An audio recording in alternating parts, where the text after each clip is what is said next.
Hello, soulful butterflies. I'm Whitney Page, and this is my channel, Next Page Art. Here we talk about mysteries in life, the things that the mind can't logically make sense of. So super fun. If you like any of this content, just like and subscribe and stay up to date with all the latest videos. Today we are talking about souls, how souls come to Earth, and how reincarnation takes place. I've done tons of research on this topic, and there's so many beliefs you can follow.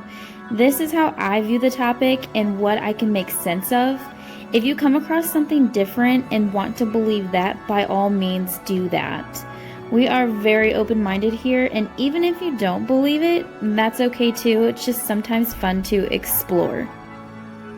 The first thing that happens with a soul being born is that they are not born. It's actually really funny because souls can't even be created. Everything exists here and now. Every single thing that's ever going to be is here and not on a linear timeline, which is what we are on. Newton's law states that nothing can be created or destroyed. This rule has stuck with me since the first time I've heard it.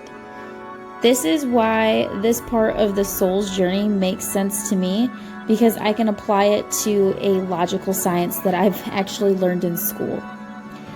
The soul already exists. That's the first step.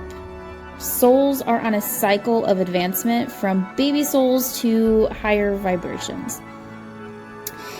It is a very progressive state of being, and it can also restart its journey back to a baby soul. Little baby souls get assigned a spirit guide. Spirit guides are highly advanced souls. The soul's journey to Earth is a certain advancement this soul can achieve. The spirit guide follows them through all their advancements until the soul decides to be a spirit guide itself or to start back over with a different spiritual purpose. If it starts back over, it can get assigned a new spirit guide. Sometimes agreements are made between souls and spirit guides. The soul may be a little iffy on the life to Earth, so the spirit guide agrees to come to Earth with them for a short period of time. The spirit guide can take an animal's form or a person's form. Even sometimes the spirit guide could even be our own twin flame. This is a way of offering comfort to the soul, or even the opposite, and push the soul's boundaries to grow. A lot of the cases are that twin flames are not meant to be together. A lot of people think that twin flames are who we're supposed to end up with, when really twin flames push us towards our growth and test us and put us through many stresses that you believe you could have lived without, but your soul could not have moved on until the lessons were learned. If you want to know more on twin flames, just leave it in the comments below and I'd be happy to put some information out there for you. So back to the soul's journey. So the baby souls get a spirit guide. The soul and the spirit guide work together to set an earthly path. Now, souls don't have to reincarnate on Earth, but I'm going to just stick with earthly reincarnations. So when they have to decide their path, they got to find a parent or parents, and they have to find who they cross paths with to give them their ultimate lessons. They base this off of their soul purpose, and the soul already knows what that is. Everything that happens in this earthly life happens for them, not to them. Sometimes that's a hard concept to grasp for people when things like tragedy sets in a person's life. Like, who wants trauma? But the soul already knows the path that it's on.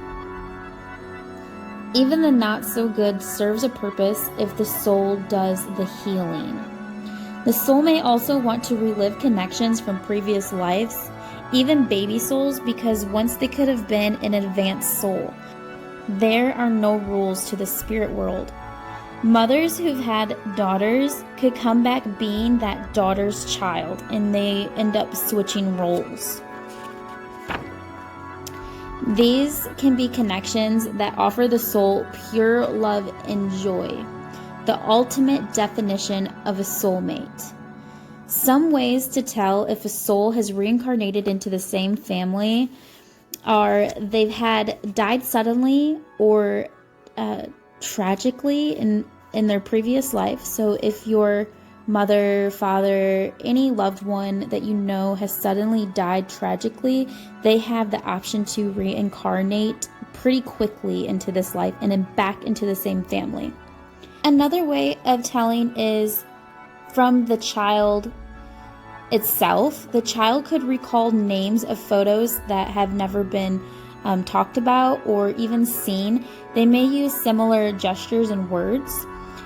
They may flow their sentences in the same way as that person.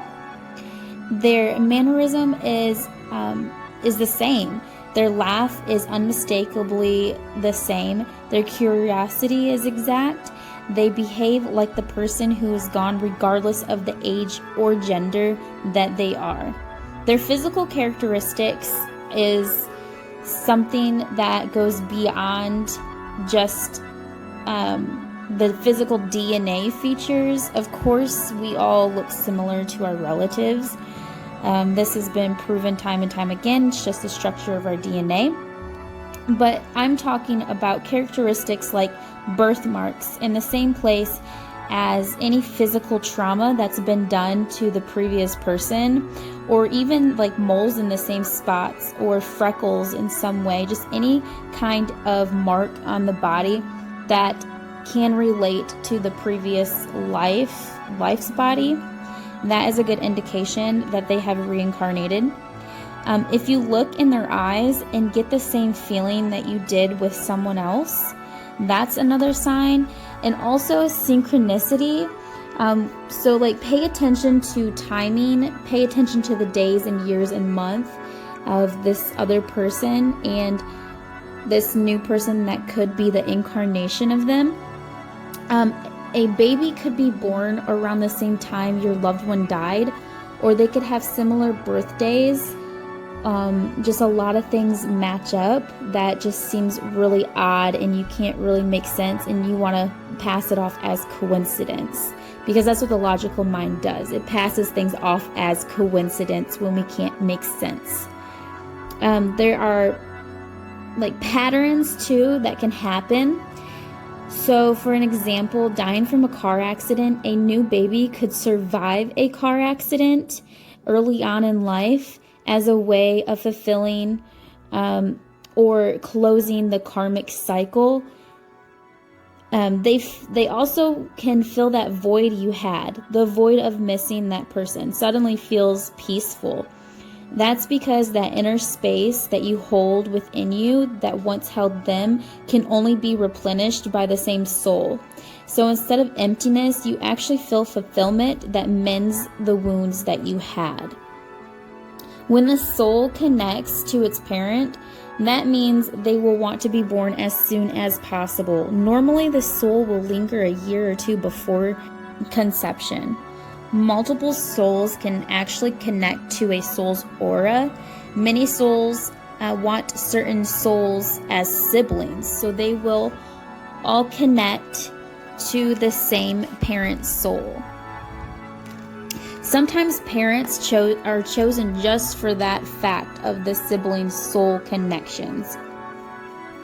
This connection could be more important than the child-parent connection itself.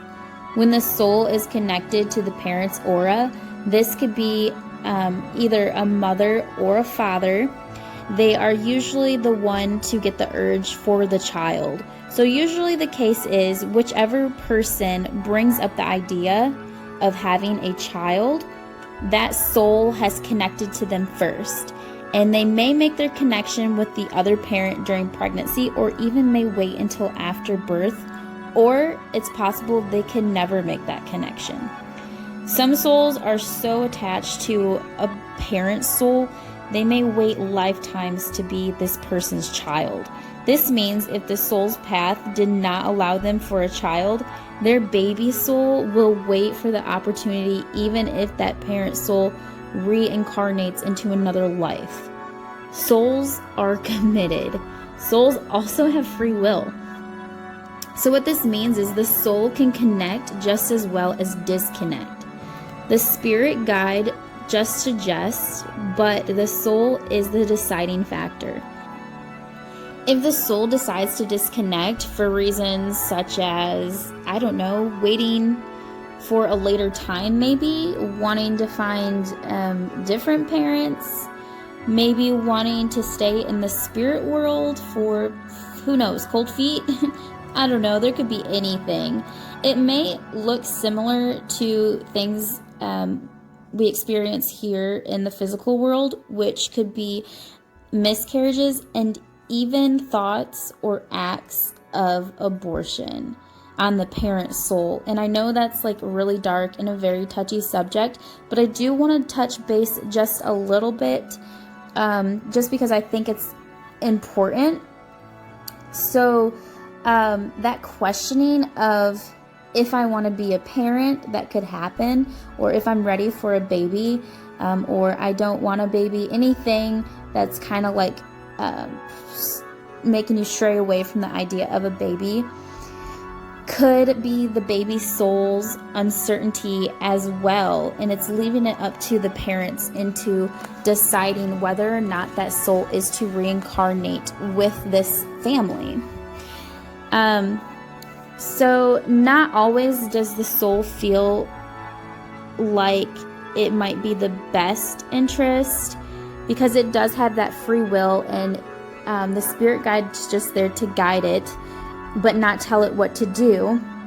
So the soul may want to reincarnate, but the soul also considers the parent soul, the life that the parent soul has, and if it's in their soul's benefit as well.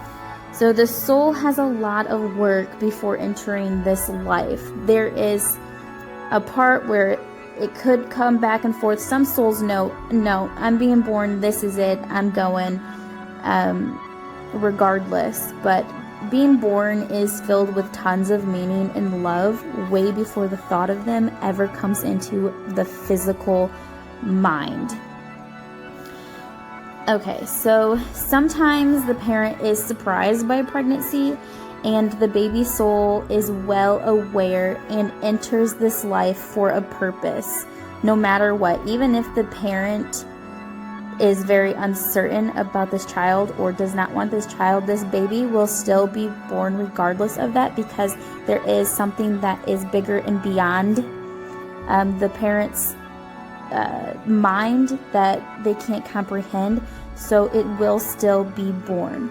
Every life and soul is here for a reason. There are absolutely no accidents to the souls on this earth. If the soul does exit and there are souls waiting to be born, another soul may enter that body.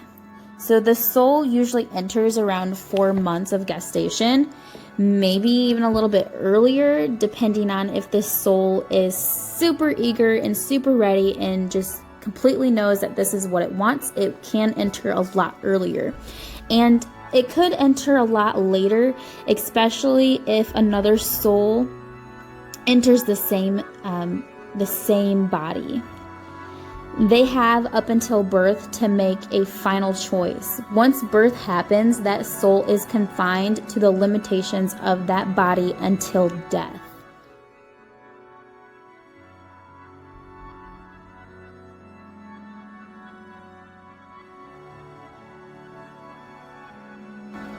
So, when does reincarnation happen after someone dies?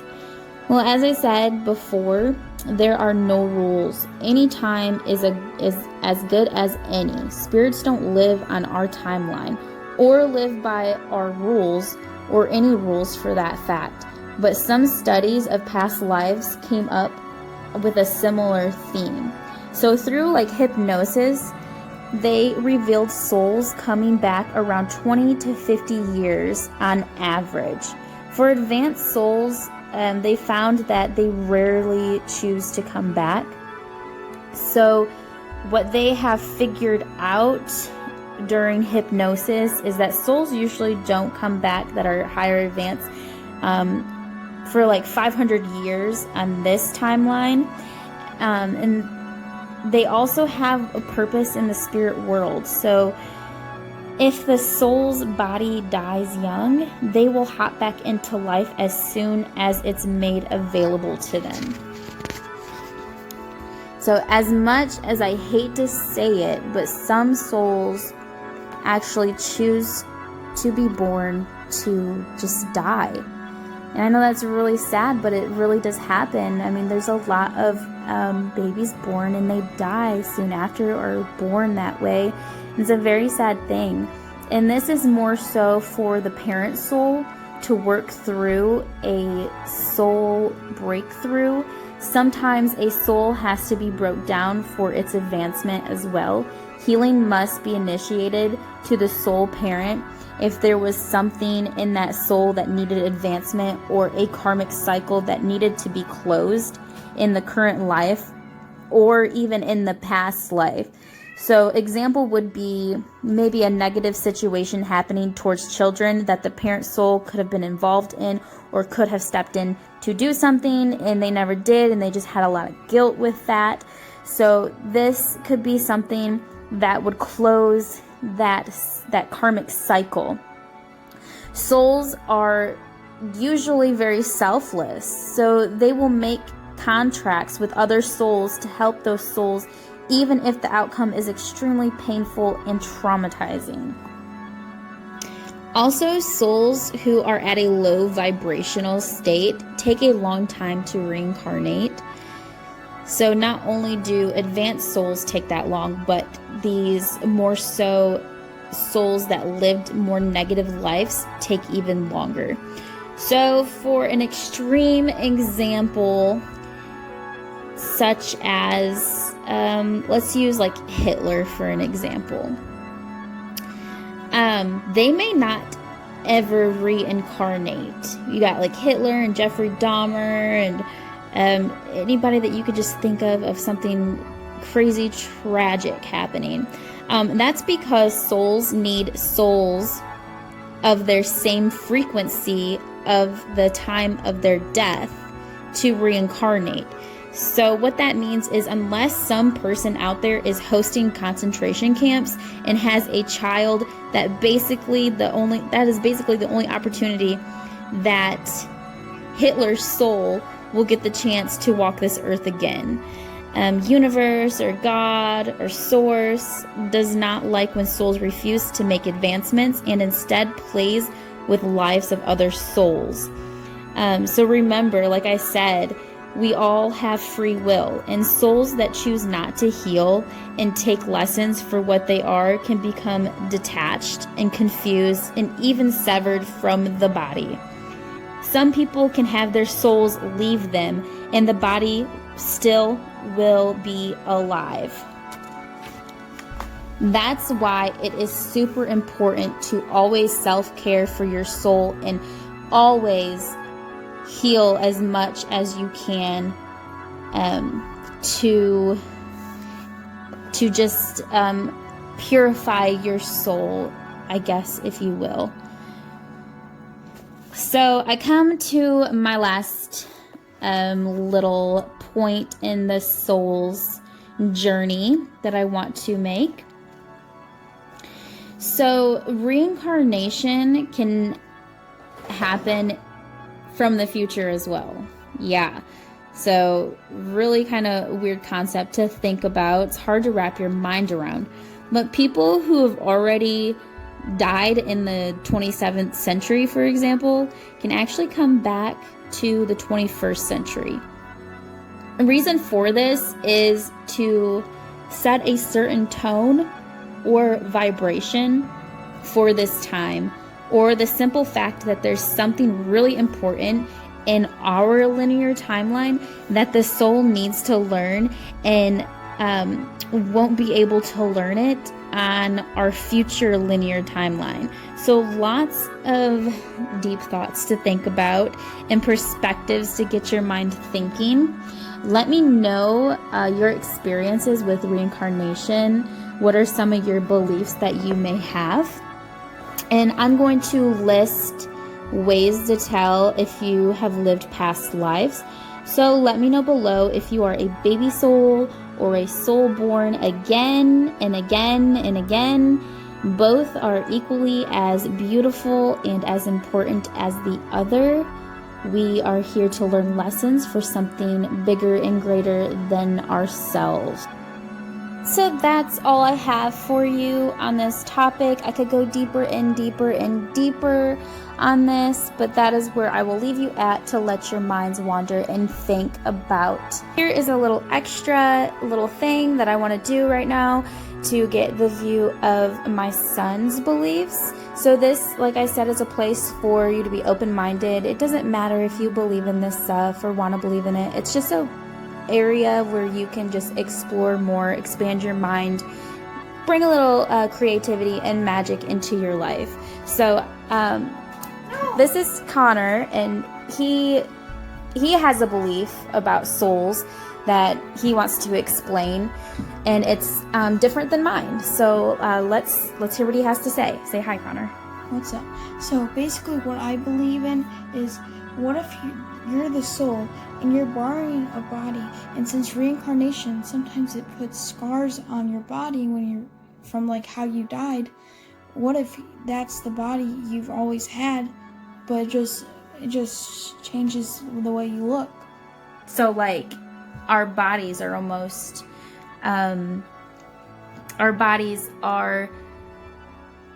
what would you say, they're not temporary, they're actually always here in existence as well, right? And when you come back, you just kind of like shape shift your body. So like your body decays and everything, but maybe the soul somehow gets that body, all those materials your body's made up of, and brings it back together to this new life, puts it into a mother, and you have those same scars from previous lifetimes. Is that what you're saying? Yes. That's like super interesting. I actually really like that. So there's another concept you guys can think about, and he's so smart, and I love that his mind is opened as well. So always keep an open mind, guys. Thank you so much for your time.